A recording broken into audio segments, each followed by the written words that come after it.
Assalamualaikum teman-teman. Halo, saya Vida dari Vida Bacain Buku. Kali ini kita akan lanjutkan membaca buku 12 Aturan Emas Napoleon Hill, karya awal sang legenda sukses Napoleon Hill. Penulis Think and Grow Rich telah terjual lebih dari 60 juta eksemplar diterbitkan oleh Gramedia. Kali ini kita lanjutkan ke bab 5, kekuatan pikiran Anda. Mari kita mulai baca. Bismillahirrahmanirrahim. Pikiran manusia merupakan gabungan dari banyak kualitas dan kecenderungan. Terdiri atas rasa suka dan tidak suka, optimisme dan pesimisme, kebencian dan cinta, konstruktif dan destruktif, kebaikan dan kekejian. Kebencian memuat semua kualitas ini dan bahkan lebih. Ia menjadi perpaduan semua itu. Beberapa pikiran menunjukkan dominasi atas kualitas-kualitas tersebut, sementara ada pula yang menunjukkan kecondongan dominasi ke arah lain.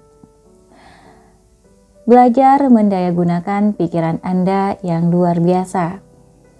Kualitas-kualitas dominan seseorang sebagian besar ditentukan oleh lingkungan, latihan, teman, dan terutama sekali oleh pikiran orang itu sendiri. Setiap pikiran yang terus-menerus terpatri atau bercokol kuat melalui konsentrasi sampai terbawa ke pikiran sadar kerap menarik kualitas-kualitas tertentu yang paling menyerupai.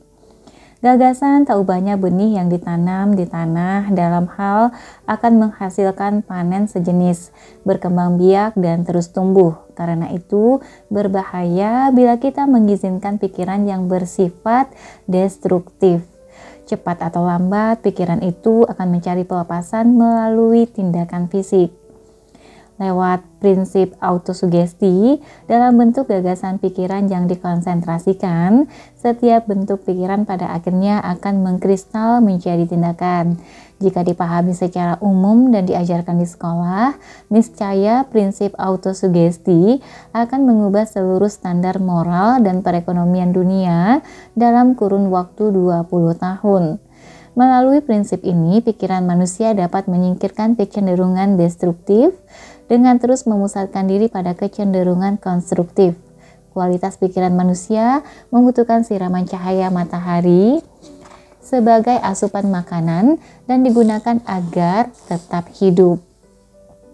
Di alam semesta ini ada hukum asupan makanan dan penerapannya terhadap segala yang hidup serta tumbuh. Hukum ini memiliki dekrit bahwa setiap makhluk hidup yang tidak diberi makan dan digunakan harus mati. Ini berlaku pada kualitas-kualitas pikiran manusia yang telah disebutkan. Satu-satunya cara mengembangkan kualitas pikiran adalah dengan berkonsentrasi ke arah kualitas pikiran tersebut, memikirkannya dan menggunakannya. Kecenderungan jahat pikiran dapat dihilangkan dengan membuatnya mati kelaparan karena tidak digunakan. Kira-kira apa manfaat yang dapat diraih dari pikiran muda dan elastis anak-anak bila mereka mampu memahami prinsip ini dan mulai menggunakannya sejak usia dini, dimulai dari taman kanak-kanak? Prinsip autosugesti merupakan salah satu hukum dasar utama psikologi terapan. Melalui pemahaman yang benar dari prinsip ini, diiringi kerjasama segenap penulis, filsuf, guru, dan pendeta, seluruh kecenderungan pikiran manusia dapat diarahkan ke usaha-usaha konstruktif dalam waktu 20 tahun atau bahkan kurang. Apa yang akan Anda lakukan mengenainya? Tidakkah akan menjadi rencana yang baik sejauh pendapat Anda secara individual untuk menunggu seseorang memulai pergerakan pendidikan umum perihal hal ini, tapi menggunakan prinsipnya saat ini juga demi kebaikan Anda dan lingkungan? Anak-anak Anda boleh jadi tak cukup beruntung menerima pelatihan ini di sekolah, tapi tak ada yang mencegah Anda memberikannya pada mereka di rumah. Boleh jadi Anda tak pernah berkesempatan mengkaji dan memahami prinsip autosugesti saat bersekolah dulu, tapi tak ada yang mencegah Anda mempelajari, memahami, dan menerapkannya sendiri sejak sekarang. Pelajarilah kehebatan mesin yang kita sebut pikiran ini. Ia adalah sumber kekuatan sejati Anda. Jika Anda ingin membebaskan diri dari kecemasan dan keinginan finansial, itu harus dilakukan melalui usaha pikiran Anda sendiri. Editor Anda masih berusia muda tapi telah banyak memiliki bukti positif dalam ribuan kasus mengubah pria maupun wanita dari kegagalan menjadi kesuksesan dalam jangka waktu sangat pendek, berkisaran antara beberapa jam sampai beberapa bulan di setiap kasus. Majalah yang Anda pegang ini merupakan bukti konkret dari argumentasi tak terbantah bahwa setiap individu benar-benar mampu mengendalikan takdir ekonominya sendiri. Karena ini merupakan kesuksesan yang dibangun dari kegagalan selama 15 tahun. Anda mampu mengubah kegagalan masa lalu menjadi kesuksesan jika mau memahami dan dengan cerdas mengaplikasikan prinsip-prinsip psikologi terapan. Anda mampu mencapai apapun yang ingin dicapai dalam kehidupan. Anda akan mampu menggapai kebahagiaan dalam sekejap begitu Anda menguasai prinsip-prinsip ini, sekaligus membangun kesuksesan finansial secepat kemampuan Anda menegaskan praktik dan prinsip-prinsip ekonomi. Tak ada istilah gaib dalam pikiran manusia. Ia berfungsi selaras dengan hukum dan prinsip fisika serta ekonomi.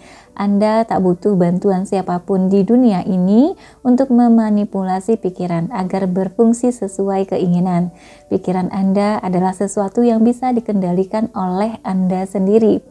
Tak peduli apa atau siapapun Anda, dengan syarat bahwa harus selalu Anda yang mengejawantahkan hak tersebut dan bukan diwakili oleh orang lain. Kenali dan pelajari kekuatan pikiran Anda. Niscaya ia akan membebaskan Anda dari kutukan rasa takut dan mengisi kehidupan dengan inspirasi serta keberanian. Lanjut, cara menarik orang lain lewat hukum pembalasan. Untuk mencapai ketenaran atau mengumpulkan kekayaan, diperlukan kerjasama banyak pihak. Posisi dan kekayaan apapun yang dipegang seseorang, jika ingin kekal, pasti didasarkan atas penderitaan orang lain. Anda tak mungkin bisa mempertahankan posisi kehormatan tanpa niat baik orang sekitar. Begitupun halnya dengan kekayaan, tak mungkin bisa dipertahankan tanpa restu dari banyak pihak. Jangankan mempertahankan, mencarinya saja tidak akan mungkin, kecuali jika kekayaan tersebut diperoleh dari hasil warisan. Ketenangan menikmati uang atau status tertentu tentunya bergantung pada seberapa besar kemampuan Anda menarik orang lain. Tak butuh nujum filsuf untuk melihat bahwa orang yang diberkahi restu dari khalayak yang pernah dibantu pasti akan mendapatkan segala yang bisa diberikan oleh khalayak tersebut. Dengan demikian, kunci utama menuju ketenaran dan kekayaan atau salah satunya mengacu langsung ke jantung kerabat dan handai taulan seseorang. Mungkin ada banyak cara lain untuk memperoleh restu tersebut, tapi pastinya tidak melalui praktik dan hukum pembalasan. Kalaupun ada, penulis belum pernah menjumpainya. Hukum pembalasan memetakan bahwa Anda akan menuai apapun hasil perbuatan Anda pada orang lain. Ini sudah pasti, tidak ada kemungkinan atau bahkan kebetulan. Sekarang, mari kita lihat cara mendayagunakan hukum ini agar bermanfaat bagi kita, bukannya menghalangi atau merusak. Pertama-tama, harus kami ingatkan bahwa sudah menjadi kecenderungan dasar manusia untuk membalas. Sebisa mungkin, membalas suatu perlakuan dengan perlakuan sama, entah atas dasar kerjasama atau kebencian. Bila Anda membuat benci seseorang, sepasti perhitungan 2 tambah 2 sama dengan 4. Orang tersebut akan membalas secara setimpal. Begitupun bila Anda bersahabat atau melakukan tindakan kebaikan pada seseorang, ia akan membalas dengan cara yang sama. Tak usah memikirkan mereka yang tidak merespons sesuai dengan prinsip ini, karena itu terhitung pengecualian tak berarti. Berdasarkan hukum rata-rata, mayoritas orang pasti merespons secara tidak sadar. Orang yang selalu menjalani kehidupan dengan murung pasti akan diganggu selusin orang dalam sehari. Fakta ini silahkan Anda jajal sendiri. Buktikan pula bahwa secara universal, orang yang selalu tersenyum, bertutur, dan bersikap ramah pada setiap orang pasti akan jauh lebih disukai ketimbang mereka yang bersikap sebaliknya. Hukum pembalasan ini sungguh suatu kekuatan yang dahsyat, yang menyentuh seluruh alam semesta, terus-terusan menarik dan menolak.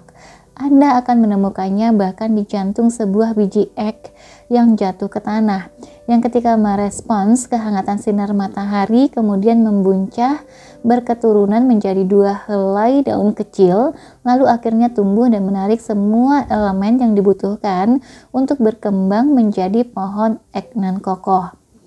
Tak pernah ada orang yang mendengar tentang biji ek yang mampu menarik apapun selain sel yang menjadi sumber tumbuhnya pohon ek.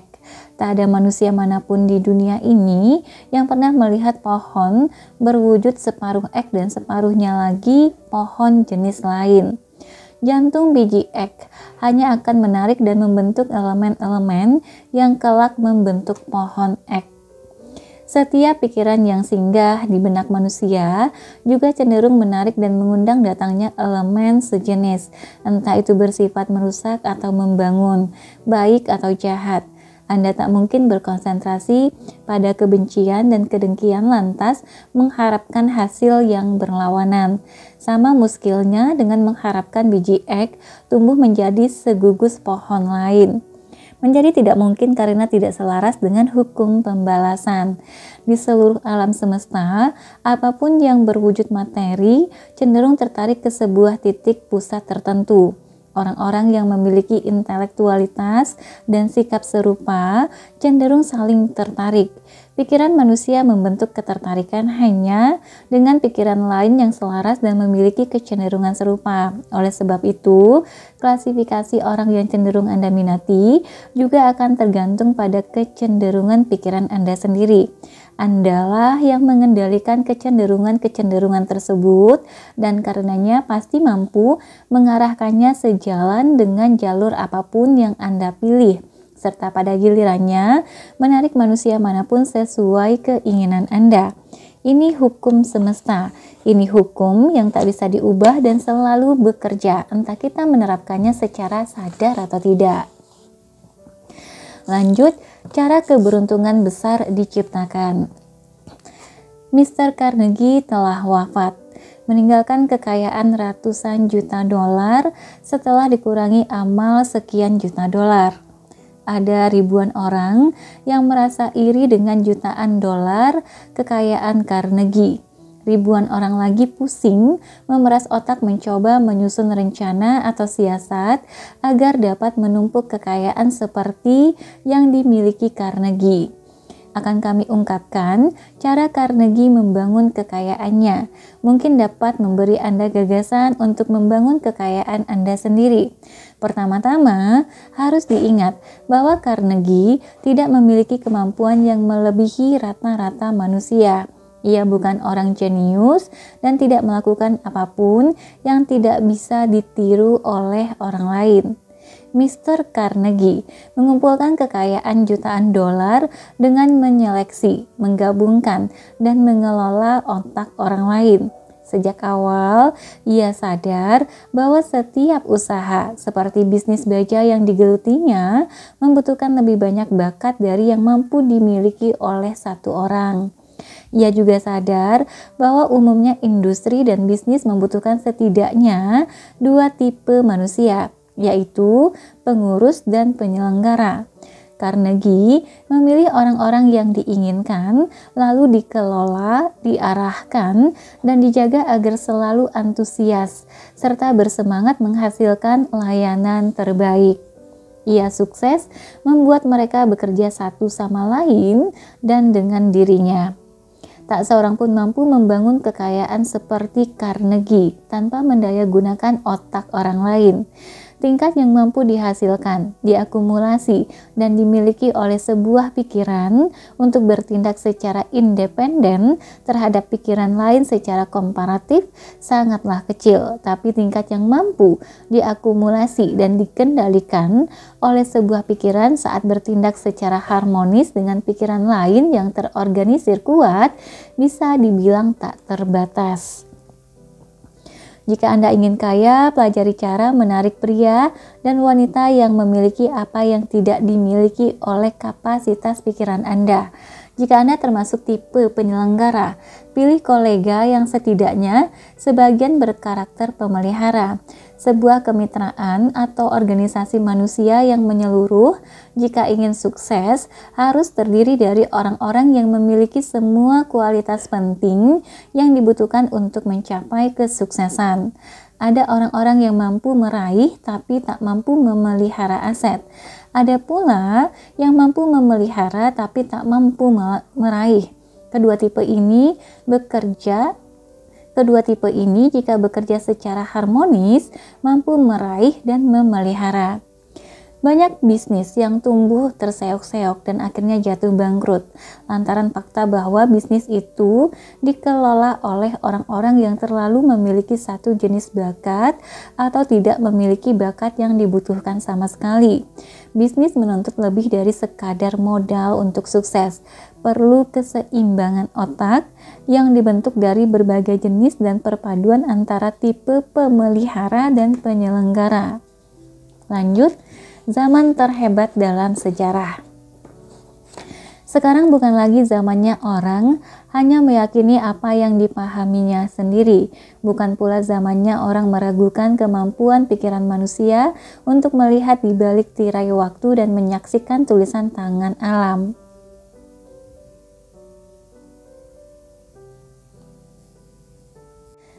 Alam menyibakkan rahasianya kepada siapapun yang mau melihat. Ia tak lagi menggunakan kilat di awan untuk menakut-nakuti kebodohan serta ketahayulan manusia. Kekuatan itu kini dimanfaatkan untuk menjalankan kereta api, memasak makanan, menjalankan roda industri, dan membawa bisikan suara kita ke seluruh dunia dalam hitungan sepersekian detik. Listrik adalah kekuatan yang sama persis dengan yang kita kenal 300 tahun lalu, tapi waktu itu kita tak tahu apa-apa soal listrik kecuali keyakinan bahwa sifatnya hanya merusak. Kita tidak tahu bahwa suatu hari kelak listrik menjadi pelayan terbaik manusia yang patuh menjalankan semua perintah. 300 tahun yang lalu, kita tak paham apa itu listrik sehingga tak ada usaha untuk menguasainya. Sampai beberapa tahun terakhir ini, sekarang kita boleh dibilang tetap tidak tahu apa-apa tentang listrik, tapi kita mulai bereksperimen dengannya. Dan itu merupakan langkah menuju penemuan tentang apakah listrik itu sebenarnya dan apa yang dapat dilakukannya saat kita tahu lebih banyak. Listrik saat ini mampu membawa suara manusia keliling dunia. Suatu hari kelak, ia akan mampu membawa tubuh manusia ke titik manapun di bumi ini dengan kecepatan tak terbayangkan. Metode kita memanfaatkan listrik sekarang ini masih sangat kasar. Kita akan belajar cara memanipulasi, meregulasi, dan mengendalikan energi universal ini melalui sebuah proses mudah seperti kita menarik keluar air dari keran dengan bantuan gravitasi. Bagaimanakah kita menemukan kemungkinan tentang listrik? Bagaimanakah kita mengakses cadangan energi dahsyat ini dan menggunakannya sesuai keinginan? Semua itu dapat dilakukan hanya melalui percobaan dengan memanfaatkan imajinasi. Saat ini dipastikan sebagai zaman imajinasi, penyelidikan, dan percobaan. Umat manusia mulai menepis cengkraman rasa takut serta ragu dan mengambil alih perangkat kemajuan yang selama ini tergeletak tak terpakai selama berabad-abad. Saat ini adalah zaman yang paling indah dari sejarah umat manusia. Keindahan yang berasal tak hanya dari perkembangan mekanis tapi juga mental. Kita tak hanya telah menemukan cara terbang mengarungi udara, berenang mengarungi lautan, dan berbicara ke seluruh dunia, tapi juga telah menemukan sebab dari seluruh pencapaian tersebut, yaitu pikiran manusia. Periode 50 tahun terakhir merupakan masa yang paling aktif dalam sejarah dunia dalam hal penemuan ilmiah. 50 tahun berikutnya mungkin akan membawa kita lebih jauh lagi ke arah pengembangan pikiran manusia, karena selama 50 tahun sebelumnya kita telah menguasai fisika dan perangkat mekanis. Lanjut, berhenti berseteru dengan sesamamu. Waktu dan energi yang kita pakai untuk menyerang balik mereka yang membuat kita marah tentunya mampu membuat kita makmur, jika saja daya kekuatan luar biasa ini diarahkan ke usaha-usaha konstruktif untuk membangun ketimbang menghancurkan. Penulis yakin bahwa selama ini rata-rata orang telah membuang percuma 3/4 waktunya untuk usaha destruktif yang tidak bermanfaat. Hanya ada satu cara yang nyata untuk menghukum orang yang menjahati Anda, yaitu membalas kejahatan dengan kebaikan. Bara terpanas dalam benak manusia dapat dibentuk menjadi tindakan kebajikan terhadap kekejian. Waktu yang terbuang dalam kebencian tak hanya sia-sia, tapi juga mencekik satu-satunya emosi mulia dalam hati manusia, sekaligus membuat seseorang jadi tak berguna menjalankan kerja konstruktif. Kebencian tidak melukai siapapun kecuali pelakunya sendiri. Whisky dan morfin tak lebih merusak tubuh manusia dibanding kebencian dan angkara murka. Beruntunglah mereka yang mampu tumbuh menjadi cukup bijaksana dan menepiskan sikap tidak toleran, mau menang sendiri, ketamakan, serta kecemburuan. Hal ini menyaput impuls-impuls kebaikan dari jiwa manusia dan membuka hati pada kekerasan. Penulis tak pernah mendengar manfaat apapun yang bisa diberikan oleh angkara murka. Jiwa besar biasanya bernaung di hati manusia yang tidak mudah marah dan jarang berniat menghancurkan sesama. Pria atau wanita yang mampu memanfaatkan dan sungguh-sungguh melupakan sakit hati terhadap sesama patut diirikan. Jiwa semacam itu adalah puncak kebahagiaan yang tak pernah dinikmati oleh kebanyakan orang. Berapa lama lagi, wahai Tuhanku, berapa lama lagi sampai umat manusia bergandengan tangan belajar mengarungi jalan kehidupan saling membantu dalam semangat kasih sayang ketimbang saling membunuh? Berapa lama lagi sampai kita belajar bahwa satu-satunya kesuksesan sejati dalam kehidupan diukur oleh sejauh mana pengabdian kita pada kemanusiaan? Berapa lama lagi sampai kita belajar bahwa karunia kehidupan terbesar adalah bagi mereka yang menolak takluk pada usaha vulgar untuk menghancurkan sesama? Sebuah kutipan di akhir bab ini dari Sokrates, aku sadar bahwa pidato sederhana ini membuat mereka membenciku, dan apalah kebencian itu selain bukti bahwa aku mengungkapkan kebenaran. Inilah alasan sejati fitnah mereka padaku, dan kau akan menemukannya di sini atau dalam telaah manapun di masa depan. Sokrates. Oke teman-teman, sampai di sini dulu untuk bab 5-nya. Nanti kita akan ketemu lagi bab 6, cara membangun kepercayaan diri. Terima kasih sudah mendengarkan, semoga yang disampaikan bermanfaat untuk kita semua. Terima kasih banyak sudah subscribe, like, komen, dan membagikan video ini. Semoga menjadi amal ibadah dan bisa bermanfaat untuk kita semua, keluarga kita, teman-teman kita, anak-anak kita, bahkan keturunan kita nanti. Amin, amin ya rabbal alamin. Sampai jumpa. Assalamualaikum warahmatullahi wabarakatuh.